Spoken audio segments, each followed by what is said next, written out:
Kelompok Hizbullah dikabarkan mengirimkan 3.000 anggota militernya ke wilayah Damaskus dan Homs. Langkah ini dilakukan menyusul keberhasilan oposisi bersenjata Suriah merebut beberapa kota strategis termasuk Aleppo, Idlib, dan Hama. Dikutip dari Tribun News, pasukan Hizbullah dimobilisasi dari berbagai wilayah seperti daerah selatan Bekaa dan pinggiran selatan Beirut. Menurut laporan Al Arabiya, tujuan utama pengiriman pasukan ini adalah untuk mengamankan jalur strategis Homs hingga Damaskus dan garis pantai. Hal ini dilakukan guna mencegah faksi-faksi bersenjata menguasai wilayah tersebut. Selain itu, Hizbullah juga menutup perbatasan Lebanon dan Suriah. Pihaknya hanya menyisakan penyeberangan Masna yang tetap beroperasi. Kebijakan tersebut ditetapkan oleh Direktorat Keamanan Publik dan Komando Angkatan Darat Lebanon untuk melindungi negara dari dampak konflik di Suriah. Sebagai informasi, situasi di Suriah kini semakin kritis. Pemberontak Suriah bahkan dikabarkan telah merebut kota Homs, salah satu kota utama di Suriah Tengah, pada Minggu 8 Desember 2024. Pemberontak Suriah dilaporkan telah merebut kota Homs, salah satu kota besar di Suriah Tengah. Kelompok oposisi itu disebut berhasil menguasai kota besar tersebut pada Minggu 8 Desember 2024 dini hari. Tak hanya itu, sejumlah kota besar di Suriah lainnya pun dikabarkan telah ditaklukkan.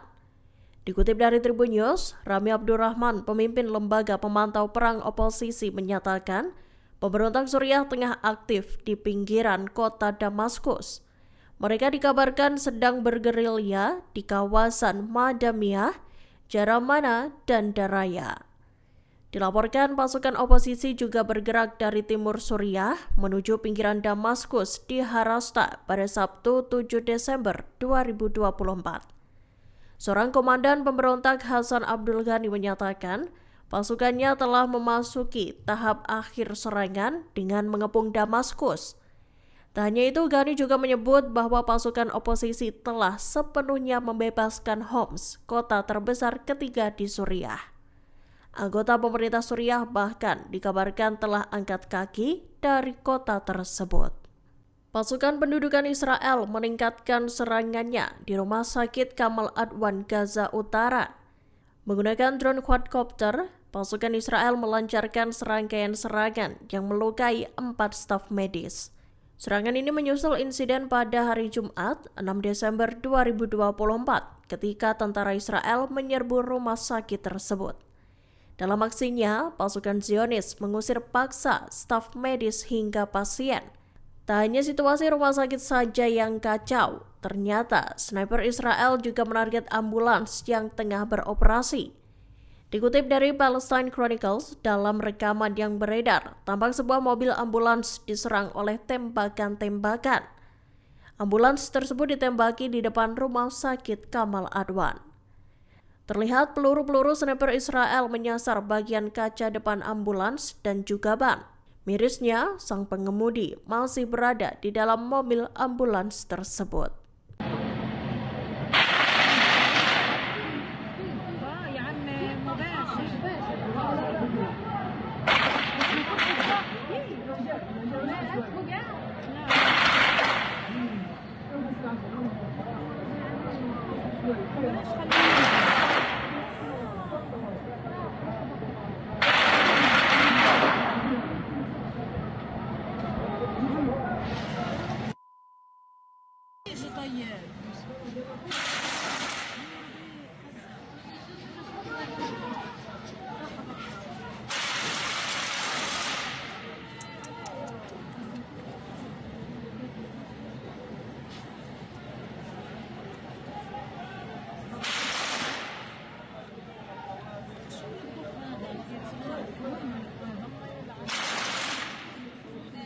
Juru bicara Organisasi Kesehatan Dunia WHO, Dr. Rick Peppercorn, mengonfirmasi bahwa tak ada peringatan apapun dari Israel sebelum melakukan serangan. Seperti diketahui, serangan masif dilakukan oleh militer Zionis terhadap rumah sakit Kamal Adwan di utara Gaza. Dikutip dari Middle East Monitor, militer Israel disebut tak memberi aba-aba pada staf medis dan pasien untuk mengevakuasi diri. Alhasil mereka langsung diusir paksa dan sebagian lainnya menjadi korban serangan. Bibercorn menambahkan, RS Kamal Adwan kini berfungsi dengan minimal. Padahal sekira 12.000 pasien memerlukan evakuasi medis di tengah operasi yang dilakukan IDF. Hosam Abu Safiyah, Direktur Rumah Sakit Kamal Adwan, mengatakan situasi di sekitar RS sangat buruk. Banyak korban jiwa berjatuhan dan puluhan orang terluka. Tentara Israel atau IDF dilaporkan telah memindahkan tank-tank dan pasukan infanterinya ke zona demilitarisasi di sepanjang perbatasan Israel-Suriah. Pasukan tersebut dikerahkan ke dataran tinggi Golan seusai pemerintahan Bashar al-Assad tumbang. Dikutip dari Ynet, langkah itu merupakan bagian dari rencana darurat militer. Tentara Zionis melakukan upaya untuk mencegah masuknya pasukan pemberontak Suriah ke wilayah Israel. Pada Sabtu 7 Desember 2024, IDF memperkuat penempatan pasukannya di sepanjang perbatasan, termasuk unit intelijen dan pengintaian. IDF juga mengerahkan pasukan udara dan darat, serta kesiapan sektor telah ditingkatkan. Militer Israel bertekad untuk mencegah pelanggaran kedaulatan negaranya. Demi melindungi negaranya, pada Minggu 8 Desember 2024, Angkatan Udara Israel melesatkan serangkaian serangan ke sekitar ibu kota Suriah, Damaskus. IDF dilaporkan menarget sistem persenjataan canggih dan gudang-gudang sebelum jatuh ke tangan pemberontak. Menurut laporan, Angkatan Udara Zionis itu juga mengebom sebuah fasilitas penyimpanan senjata kimia. Militan Hamas kembali merilis video seorang sandera Israel Sabtu 7 Desember 2024. Dalam rekaman yang dibagikan di Telegram, diketahui sosok sandera itu adalah Matan Jagauker yang berusia 24 tahun. Rupanya, Matan telah lebih dari 420 hari ditawan di jalur Gaza. Ia lantas mengirimkan pesan khusus pada Perdana Menteri Israel Benjamin Netanyahu. Dikutip dari The Jerusalem Post, ia mengaku kecewa dengan Netanyahu yang berencana memberi uang $5 juta untuk siapa saja yang bisa memulangkan para sandera dengan selamat. Menurut Matan, pemerintah Israel gagal dalam mengenali musuhnya. Sama seperti sandera-sandera sebelumnya, Matan juga mengaku dihantui rasa takut akan keselamatannya. Ia pun menyinggung pemerintah Israel yang dinilainya mengabaikan para sandera. Matan lantas menegaskan bahwa tak sepantasnya para sandera membayar harga atas kesalahan pemerintah Israel. אני אסיר מתן סמגאוקר, ואני נמצא בשבי החמאס יותר מ-420 יום.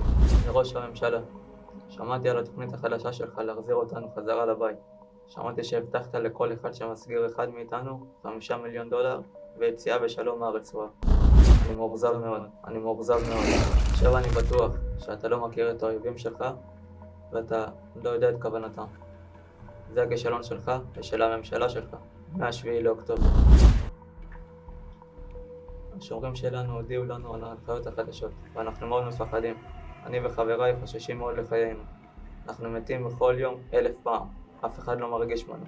אנחנו מתים בכל יום 1,000 פעם, אף אחד לא מרגיש בנו. אנחנו מתים בכל יום 1,000 פעם, אף אחד לא מרגיש בנו. עם ישראל, אל תפקירו אותנו. אנחנו עדיין חיים.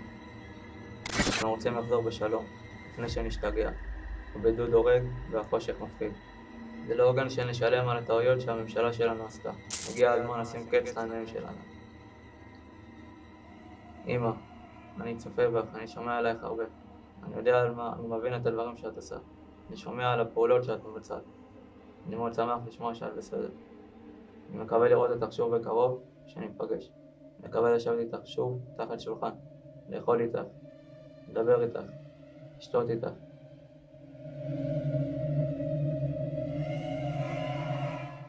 נותנים לנו למות, נותנים לנו ליפול. אני לא מבין איך אתם פועלים. למה אתם עושים את כל הטעויות האלה? אני משלם על הטעויות שלכם, על הטעויות שאתם מבצעים כל יום ויום. בכל יום אני מת עוד קצת ועוד קצת. עוד חלק בי מת. תושבי ישראל, משפחה שלי, חברים שלי, אמא, טאטו, שני וסבתא.